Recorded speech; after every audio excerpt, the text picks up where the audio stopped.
The boy had always been quiet, the kind of quiet that made people forget he was even in the room. He never caused trouble, never spoke too loudly, never argued with anyone. Yet inside him lived a storm, a small but powerful longing that grew stronger every single day. It all started the first time he walked past the cultural hall in his city, a place where people came to practice music, rehearse performances, and sharpen skills he had only dreamed about. The moment he heard the sound of a piano drifting out from an open window, everything inside him shifted. He had never touched a piano in his life. He had only seen them in pictures or movies on the tiny old TV at home. But the sound, that beautiful, warm sound, felt as if it reached into his chest and held his heart still for a moment. He stood outside the hall, frozen, listening as someone inside played with smooth, confident hands. The notes rose and fell like waves, and for a moment he forgot where he was. He forgot how tired he felt, how long he had been walking after school, how worn out his shoes were. All he could feel was the music. Pulling him and Dot from that day on, the hall became his favorite place to pass by. Sometimes he stood outside the window, pretending to tie his shoelaces, just so he could listen longer. Other times he sat on a low wall across the street and watched the musicians walking in and out with cases of instruments he couldn't name. He wished he could step inside, but he always held back. He knew people like him didn't usually enter places like that, Dot, yet the piano kept calling him. He didn't know why, but there was something magical about it, something that made him feel like the world was bigger than what he knew. He began imagining himself sitting on that bench, pressing a key, creating a sound that belonged to him. He didn't imagine applause or attention, none of that mattered. He just pictured the moment the music would come from his own fingers. One afternoon, he gathered enough courage to stand a little closer. The door to the hall was open, and he could hear a class going on inside. The students were laughing, practicing scales, and complaining about hard lessons. He heard someone stumble on a difficult piece, and instead of laughing, he felt a pang of envy. How lucky they were! They had a piano to touch, a teacher to guide them, and a place where music was normal, not a luxury. He stepped inside the doorway quietly. No one noticed him at first. He saw the large hall with its polished floors, the tall windows letting light spill across the room, and at the center, the grand piano. It looked almost unreal, larger than he had imagined, shining like someone had cleaned it every hour. He stared at it the way a thirsty person looks at water. A man at the front, the hall supervisor, finally noticed him standing by the door. His brows drew together as he walked toward the boy. "Can I help you?" he asked, his tone firm but not yet unkind. The boy hesitated, feeling his throat tighten. I just wanted to see the piano," he said softly. The supervisor looked him up and down, taking in his faded shirt, his worn backpack, his dusty shoes. The boy felt the judgment, even though the man didn't say anything. "This area is only for students," the supervisor finally replied. "You shouldn't be here. You can listen from outside if you want, but you can't come in." The boy nodded quickly, stepping back. He didn't want to cause trouble. He didn't want to be a burden. He walked out, but as he turned, his eyes drifted one last time toward the piano. That night, he lay in bed thinking about it. The ceiling above him was cracked, the walls thin enough to hear the neighbors arguing downstairs. Yet all he could think of was those keys. He imagined how they might feel under his fingers cold at first, then warm as he pressed one, making a soft sound. He didn't know how to play, but he believed somehow he could learn. He believed there was music already living inside him, waiting to come out. The next day after school, he went again. He didn't go inside this time. He stayed by the open window and watched the students practice. He watched their fingers move fast, slow, gently, confidently. He studied every detail, how they sat, how they held their hands, how they pressed the pedals. He memorized their movements like someone trying to learn a secret language. Soon he found himself mimicking the hand motions in the air. When no one was watching, he would press imaginary keys on his thighs, imagining what the sound would be. Sometimes he closed his eyes and pictured a small melody in his head. He didn't know where it came from, but it made him feel calm. Days passed. Then weeks. The boy became a regular presence outside the hall, quiet and respectful. Some students noticed him and whispered to each other, wondering why he always sat there. A few found it strange. Others simply ignored him. One afternoon, he gathered more courage and stepped inside again. The supervisor recognized him immediately. "Not again," he muttered. "You can't be in here." The boy swallowed, his voice small but steady. "Can I just touch it? Just once? I won't stay long. I won't cause trouble." The supervisor looked shocked, almost offended. "Touch the piano? No. This is an expensive instrument. It's not a toy. You can't just walk in here and ask to touch it." The boy's heart sank. He understood why the man said no, but the disappointment felt heavier than he expected. He wasn't asking for much. Just a moment. Just a single key. "Go home," the supervisor added more gently. "You don't belong here." That last sentence stayed with the boy long after he walked away. He repeated it in his mind, trying to understand it. Didn't belong? Was music only for certain people? Was the piano something he was never meant to touch? But even those words couldn't erase his curiosity. If anything, they made his desire stronger. The next time he went back, he didn't try to go inside. He simply sat outside again, watching, learning, dreaming. He watched for hours, sometimes until the sun went down. The staff got used to seeing him there and stopped paying attention to him. He wasn't bothering anyone after all. He tried to understand the patterns of the music.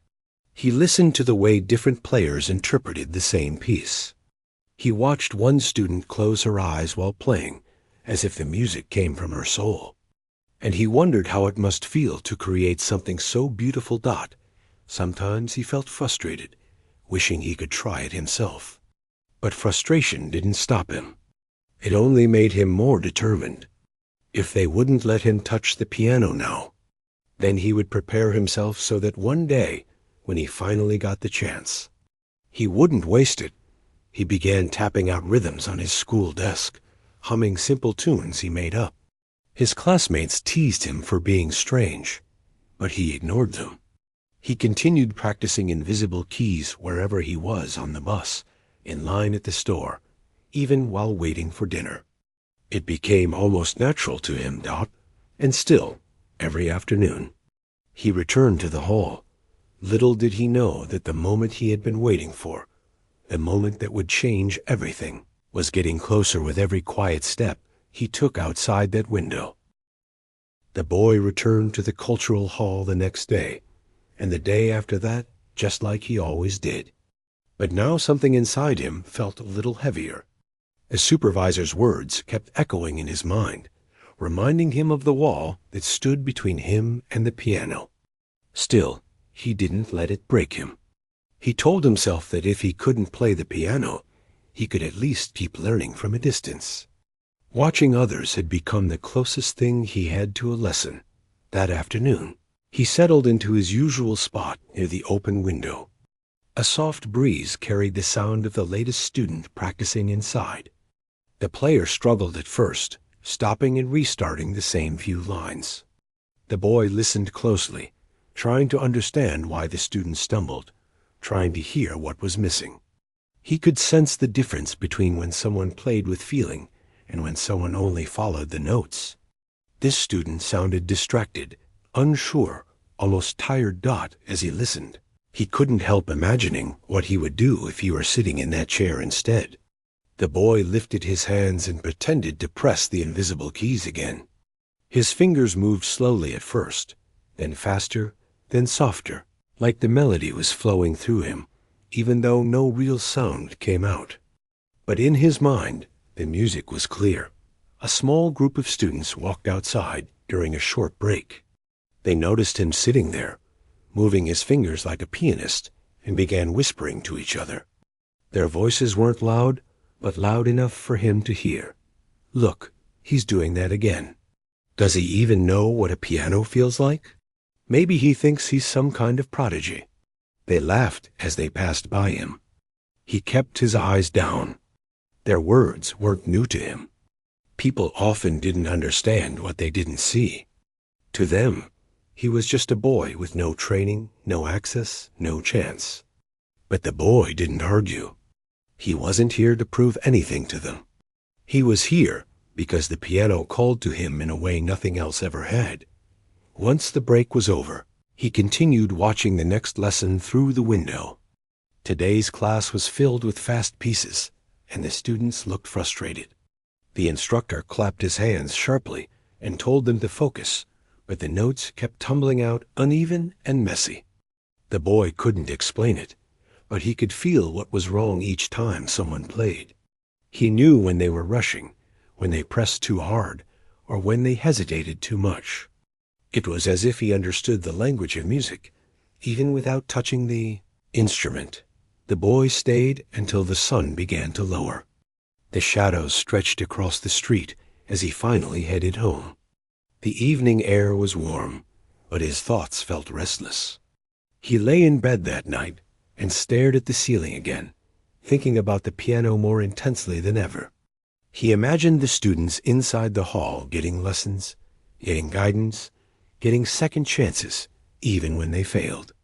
Meanwhile, he wasn't even allowed to tap a single key. He wondered if the world was always like this: open doors for some and locked ones for others. But he refused to believe it would stay that way forever. The next day came, and as usual, he showed up after school. But something different happened this time.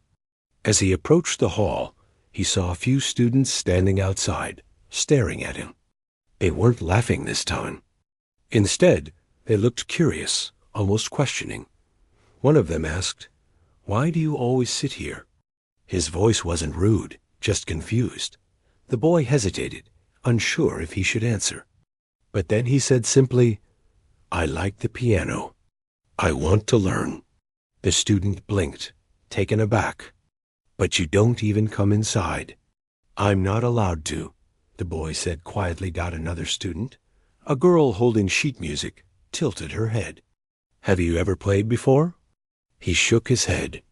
"No, but I feel like I can. I just haven't had the chance." The group exchanged looks, unsure how to respond. Some of them walked away, but a few lingered a moment longer, staring at him with something close to sympathy. They didn't laugh this time. They didn't mock. They simply didn't understand. The boy didn't expect anything to change from that short conversation, but it stayed in his mind. Maybe someone had listened. Maybe someone had seen something more in him than the supervisor did. As he watched the students practice inside that day, he noticed one of the instructors glancing toward the window, as if he sensed someone outside. The boy quickly lowered his head, but he wondered if the teacher had seen him before, sitting in that same spot again and again. He wondered if anyone inside had ever questioned why he stayed so long. The boy continued to imitate the finger movements in the air. His hands danced across imaginary keys, his mind completely absorbed in the rhythms he could almost hear. He didn't notice the instructor walking toward the window until it was too late. The instructor opened the door and stepped outside. The boy stiffened, ready to be told to leave again. But the instructor didn't look angry. "You've been coming here for a long time," the man said. His voice was calm, almost gentle. The boy nodded slowly. "You like the piano that much?" the instructor asked. The boy nodded again. I think I can play. I just want to try once."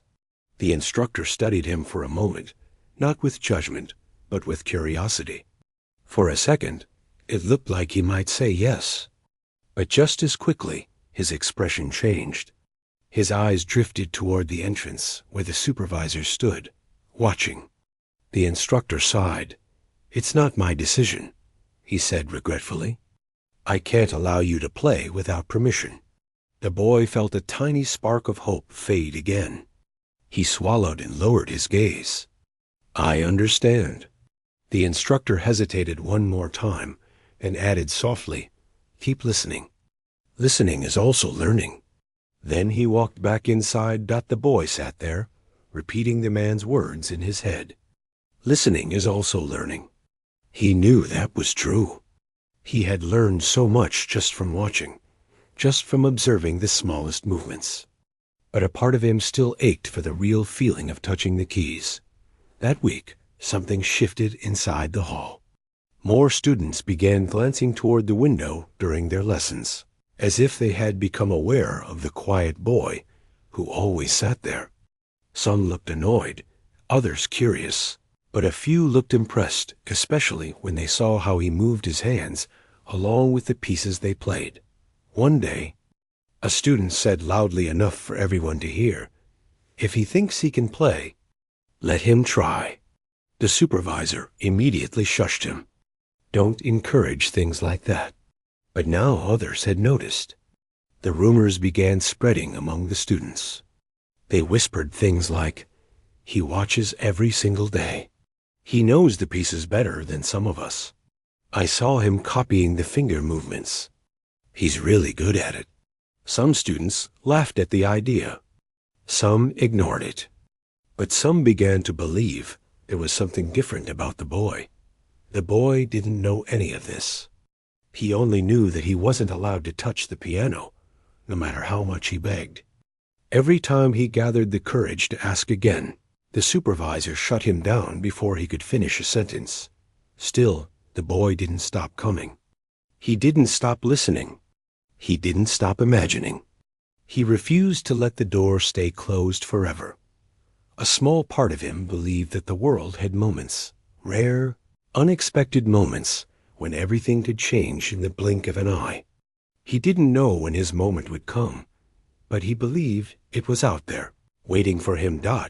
And although he didn't realize it, one such moment was getting closer, closer than he could ever imagine. The next week began the same way it always did. The boy finished school, walked his usual path, and made his way to the cultural hall where the piano lived behind tall windows and polished floors. But something felt different in the air that day. He couldn't explain it. It wasn't the weather or the noise of traffic or the people walking by. It was something inside him, a strange mix of nervousness and hope. As if something was waiting for him, something he didn't yet see. When he reached the hall, he found a large poster taped to the entrance door. It announced a rehearsal evening with a guest performer who was supposed to arrive later that week. The poster showed a picture of a concert stage, bright lights, and a piano that looked even grander than the one he watched every day. He stood there staring at the image longer than he meant to. He imagined what it must feel like to sit in front of such a large crowd, to create music that filled an entire room. He stepped aside when students rushed past him. They were carrying folders, papers, and instruments. The hall buzzed with energy. Something big was clearly happening inside.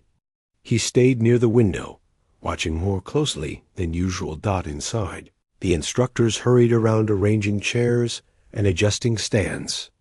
The students seemed more alert, more focused. Even the supervisor looked unusually tense as he checked and rechecked the piano area to make sure everything was ready for the guest performer. The boy sat down by his usual spot and listened. Though the students were practicing eagerly, he could feel their nervousness through the music.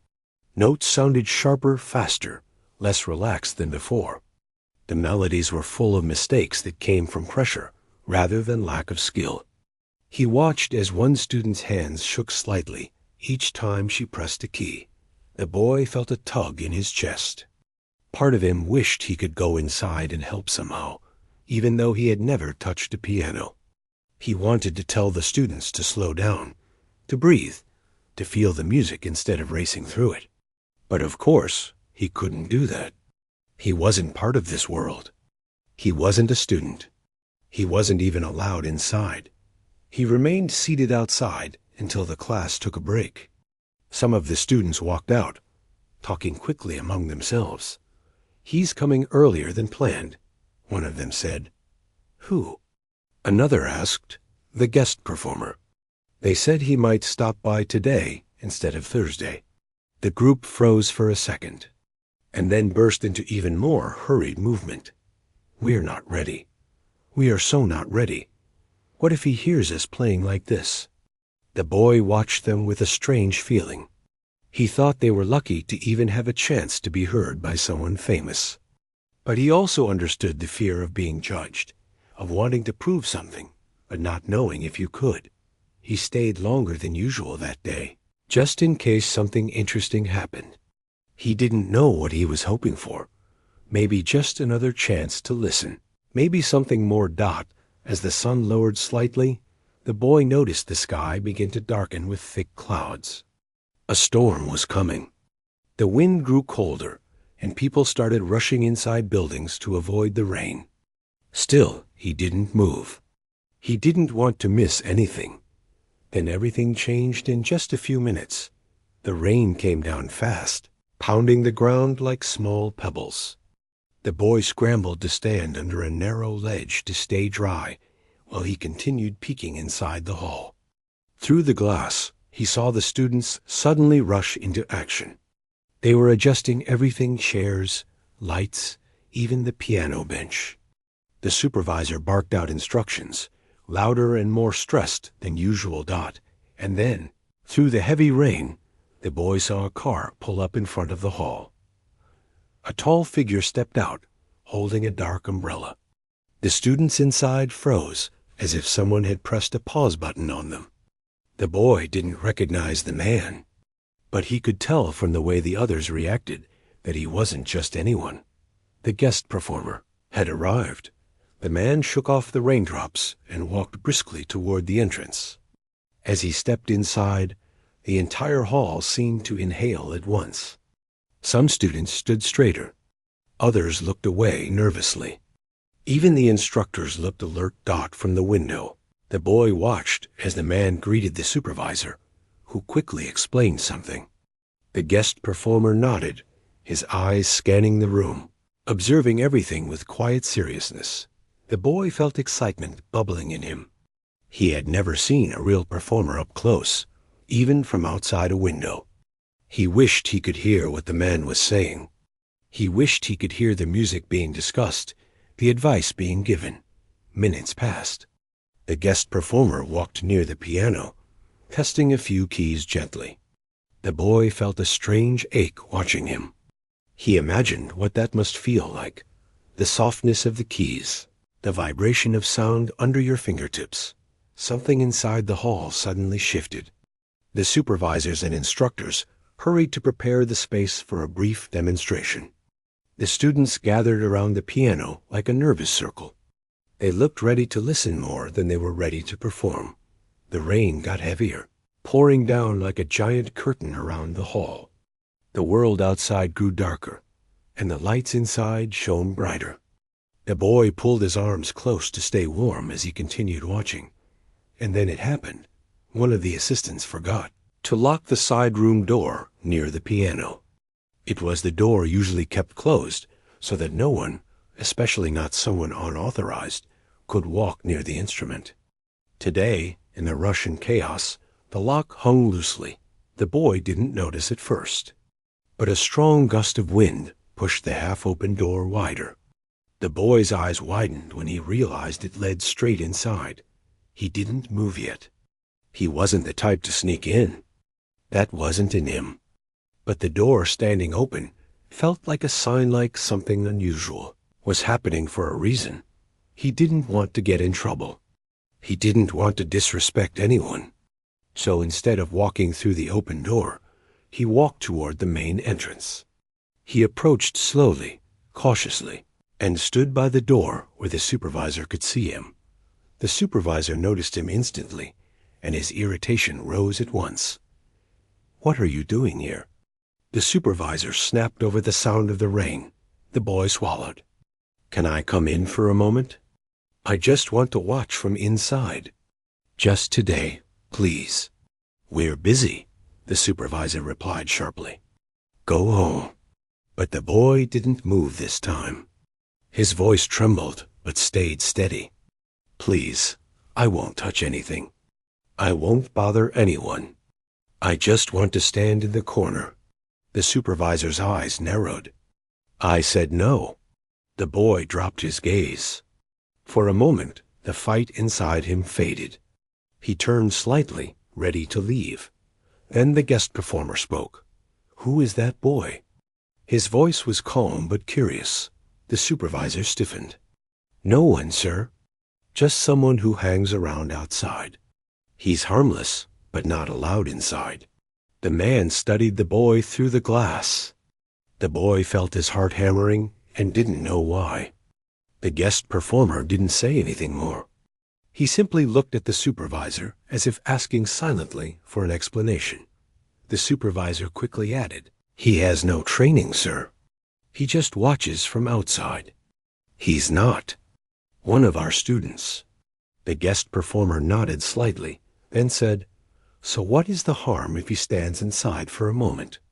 The supervisor froze. He didn't want to argue, not with someone important watching Dot, so finally he sighed and said, "Fine, come inside. But stand by the wall. Don't go near the piano." The boy stepped in quietly, his shoes wet from the rain, his heart racing with disbelief. The hall felt huge from the inside. The floor shone so brightly, it reflected the ceiling lights. The piano looked even grander up close, like a living thing. He stood near the wall, just as he was told. He didn't move an inch closer. The students whispered among themselves.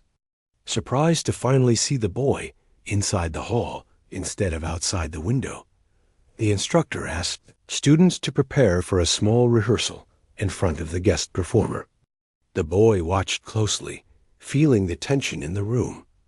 Then the supervisor turned to him again, annoyed by his presence. "Just stay there, and don't touch anything."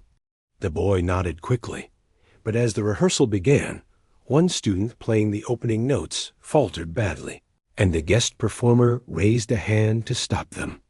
The room fell silent. The boy watched every movement, every mistake, every correction. His eyes absorbed everything as if he were the one being taught. He wished more than ever that he could sit at that piano just once. He didn't want to show off. He didn't want applause. He just wanted to know what it felt like to speak through music. He didn't know that the chance he had been begging for was coming much sooner than he ever imagined got, much sooner than anyone in that room expected. The days that followed moved in a strange blur for him. After the night he performed at the large house, everything seemed to change around him. Yet inside he still felt like the same boy who used to peek through dusty windows just to get a 5-second look at a piano. He tried to understand how everything had happened so quickly, but his mind kept drifting back to that moment when he touched the keys and felt the whole room go still. It was the first time in his life he felt like he didn't have to explain himself. The music had done that on its own. In the week after his unexpected performance, the worker who had helped him that night told him that someone important wanted to speak with him again. He didn't know what to think. He wasn't sure if he had broken rules, or if someone was angry that he had touched such an expensive instrument. Even though people applauded, his old fears were still inside him. So when the worker gave him a date to return, he spent the whole night before worrying about what he should wear, how he should act, and whether he should even show up at all. He didn't have a lot of choices, but he washed the only shirt he had and waited for it to dry under the small fan in his room. In the morning, he stood in front of the cracked mirror and tried to smooth his hair down. He laughed quietly at himself, because no matter what he did, his hair seemed to have its own ideas. But he tried anyway. When he finally walked out of his building, he took a deep breath and hoped he wouldn't be turned away this time. The house looked even bigger than before, maybe because he felt even smaller today. The worker greeted him with a smile, which made him relax a little. He was led through a hallway he didn't get to see during the event. The lights were softer, the rooms quieter, and everything smelled like something clean and expensive. He tried not to stare at anything for too long, but it was hard. The house itself looked like something from a painting. He was brought into a sitting room, where a woman waited behind a low wooden table. He remembered seeing her that night, though only briefly. She had been seated near the front, watching him so closely that he felt heat on the back of his neck. Now she stood to greet him with a calm smile, one that made him feel like he didn't need to pretend to be anyone else. Before he could ask anything, she spoke gently. She told him her name and explained that she had worked in music for many years. She told him she had never seen someone play the way he did without formal training. She said she didn't want to overwhelm him, but she had been thinking about him ever since that night. The boy kept his eyes low, unsure what to say or how to react. She asked him a few simple questions: how long he had been playing, where he learned, who taught him. He answered quietly and honestly. He said he had never had a teacher, that he only listened to sounds in his head and tried to match them with whatever instrument he could find. He said he didn't know the names of most notes. He wasn't sure if he was embarrassing himself, but she only nodded, listening with full attention. When he was done speaking, she leaned forward and told him something that made his heart stop for a second. She said she wanted to help him learn properly, not just as a hobby, but as something real, something that could become part of his life in a way he deserved. The boy almost didn't understand it the first time. He blinked at her, waiting for the catch, the warning, the but he had heard so often growing up, but she didn't add any conditions. She simply said she wanted to give him a chance. He didn't know what to do with the feeling that rose in his throat. He looked down at his hands, the same hands people used to laugh at, because they were always covered in dust or chalk or whatever odd job he had taken. Now someone was telling him those same hands were made for something more. She asked if he would like to see the practice room, and he nodded quickly. They walked through another hallway until she opened a door to a room filled with calm light. The piano inside wasn't as grand as the one from the event, but it was still more beautiful than anything he had ever imagined touching on a normal day. She asked him if he felt comfortable trying something. His nerves made his stomach twist, but he forced himself to nod. He sat on the bench slowly, afraid he might scratch it just by breathing too close. He placed his fingers on the keys, and for a long moment he didn't play anything. He just held the keys gently, almost like he was greeting them. When he finally pressed down, the first note rang through the quiet room like a warm breath. He didn't choose any particular song. He simply let the sounds come, the same way he always did. At first, he thought he might make a mistake or freeze, but something inside him opened up again. It was the same feeling from the event, but now it felt deeper, as if the room itself was listening kindly. The woman watched from the doorway, and he could feel her presence behind him. But instead of feeling pressured, he felt encouraged. When he finished, the silence in the room felt soft, not heavy. She told him he had something rare, something that couldn't be taught in any classroom. She explained that technique could be learned, but heart could not, and he had an abundance of it. He wasn't sure what to say, but her words reached him in a way nothing else had before. Then she mentioned something that made him sit up straight. She said there was a music school nearby, one that trained young performers. It wasn't the kind of place ordinary people could easily enter, but she believed he had a real chance. She said she could speak to the teachers there, arrange for him to try out, not as a student yet, But to show what he could do, the boy felt the room tilt for a moment. A music school? Him? It didn't feel real. He asked her why she would do something like that for a stranger. She replied simply that his talent was not meant to be hidden, and the world needed people who made music the way he did. She told him she would make the arrangements, but she wanted him to come back every day if possible, just to practice, even if it was only for an hour. She said she believed discipline would help him grow, and she wanted him to have the chance to shape his gift instead of letting it fade. When he left the house that day, he walked slowly, as if his feet needed time to understand what had just happened. The world around him looked the same streets, same noise, same tired buildings, but something inside him had shifted. For the first time, he felt like his dream wasn't only inside his head. It was standing in front of him, quietly waiting for him to take the next step. He didn't talk about this with anyone, not even his neighbors. He kept the conversation inside his chest, like a secret flame he didn't want the wind to blow out. But the next morning, when he woke up with the sun barely touching the edge of the window, he didn't hesitate. He cleaned up, dressed in the same simple clothes, and walked back to the house, ready to practice. He knew the road ahead wouldn't be easy. But for the first time in his life, difficulty didn't scare him. He felt ready for it. And he knew somewhere inside that this was only the beginning of something far bigger than he had ever imagined. The days leading to his audition at the music school felt unreal to him. Every morning, he walked to the large house to practice, and each time he sat before the piano, he felt the same mix of fear and excitement. He wasn't used to anything in life going smoothly, so part of him kept waiting for something to go wrong.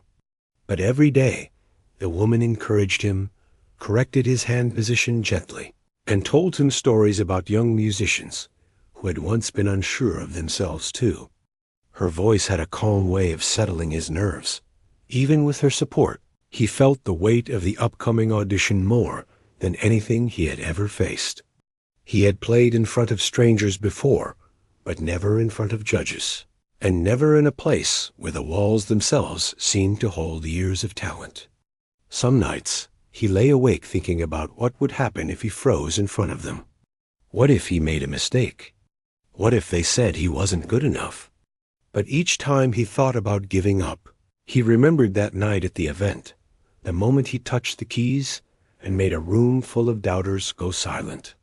That memory became something he clung to like a rope. One afternoon, as he practiced, the woman walked in with a small notebook. She handed it to him and said it might help him stay focused.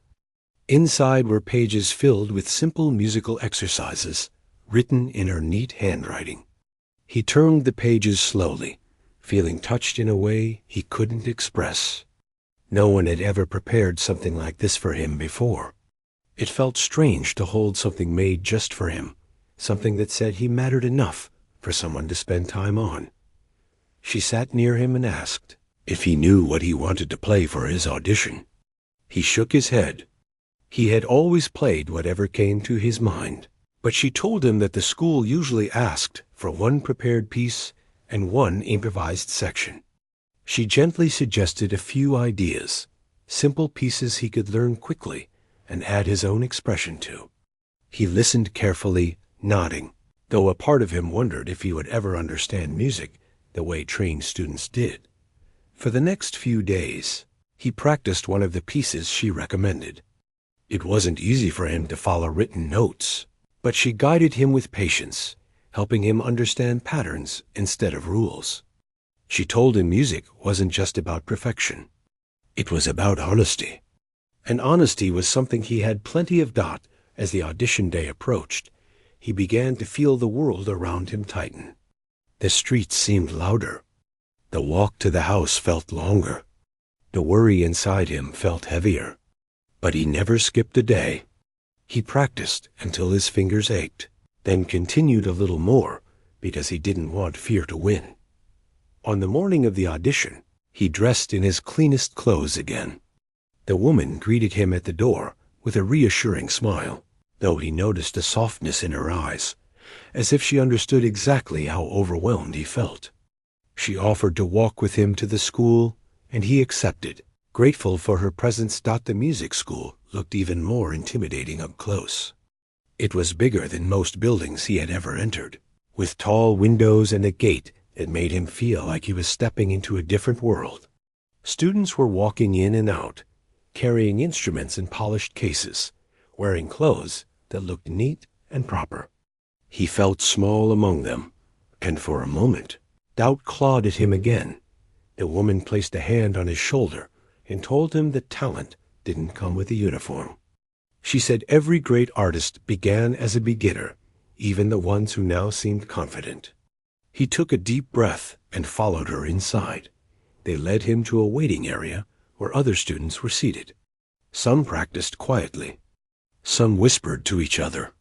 Some looked as nervous as he felt. He found an empty seat in the corner and tried not to fidget. His heartbeat felt loud in his ears. When his name was finally called, he stood up too quickly and almost tripped. He heard a small laugh from someone nearby, but he ignored it. He walked into the audition room with stiff legs, as if each step needed permission. Inside, 3 judges sat behind a long table. Their faces were neither cold nor friendly, just focused. A piano stood at the center of the room, its surface smooth and shining under the lights. Seeing it made him feel a little braver. They asked him simple questions first: his age, his experience, whether he had performed anywhere. He answered the best he could. When they asked who taught him, he said he had never had lessons. One judge raised an eyebrow, but another leaned forward with interest. Then they asked him to begin. He sat before the piano, feeling his fingers tremble slightly. He took a slow breath. The piece he practiced for days waited at the edge of his memory. He closed his eyes for a moment and pictured the woman's quiet smile that had carried him through the wheat. When he began to play, the notes felt steady at first, then warmer. He didn't try to make it perfect. He just let the piece flow the way he felt it should. Each note seemed to open the air around him, and he no longer heard the judges flipping through papers or writing down comments. All he heard was the sound he created. When he finished the prepared piece, they told him to improvise. This was the part he wasn't scared of. This was the part that felt like breathing. He touched the keys gently and let the shapes of memories guide him. The street outside his home, the smell of his small room, the worker who first let him touch a piano, the crowd that had gone silent when he played without warning. All these images moved through his hands. The melody he formed was soft, almost like a story told under a warm blanket. It wasn't loud or showy. It wasn't complicated. But it had the one thing he always played with: heart. When he lifted his hands from the keys, the room felt quiet in a peaceful way. The judges didn't speak immediately. One finally asked him how long he had been improvising like that. He said he didn't know, he just played what he felt. They wrote more notes. They whispered to each other. Then they thanked him and told him he could wait outside. Walking out was harder than walking in. His legs felt weak, and he wasn't sure if the silence had been good or bad. The woman met him in the hallway, her face full of curiosity. He told her everything quietly. She nodded and said whatever happened, he had done more than she could have asked for. They waited together, sitting on a bench. Other students paced the hallway. Some cried. Some laughed. Some looked lost. He sat still, clutching the small notebook she had given him. When the door opened and a staff member stepped out with a list, the hallway went silent. They read the names of students who had been selected for the program. He held his breath without meaning to. His name was called. For a moment, he didn't react. He thought he misheard. The woman turned to him with wide, bright eyes, whispering, "You did it." The world felt like it cracked open around him in the best way. His chest felt warm and heavy at the same time. He had been chosen. Him, the boy who used to hover outside windows just to listen to the sound of keys. He wasn't allowed to touch. He didn't shout. He didn't jump. He simply sat still, letting the moment sink in. It felt too big to move through him all at once. Later, as they walked out of the school, the woman told him this was only the beginning. She said he would have tough days, days when he felt lost, but that he had something many others didn't, an honest connection to music. He believed her now. Not because she said it, but because he finally felt it inside himself. That night, when he returned home, he didn't tell anyone right away.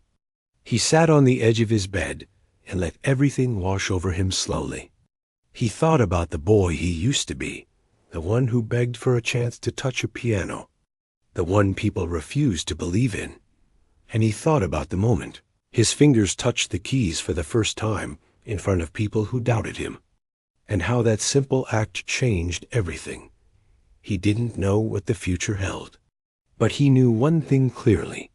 His journey with music had only just begun, and he wasn't afraid anymore. His story, which once felt small and hidden, had taken its first real step into the world, and he was ready for every note that waited ahead.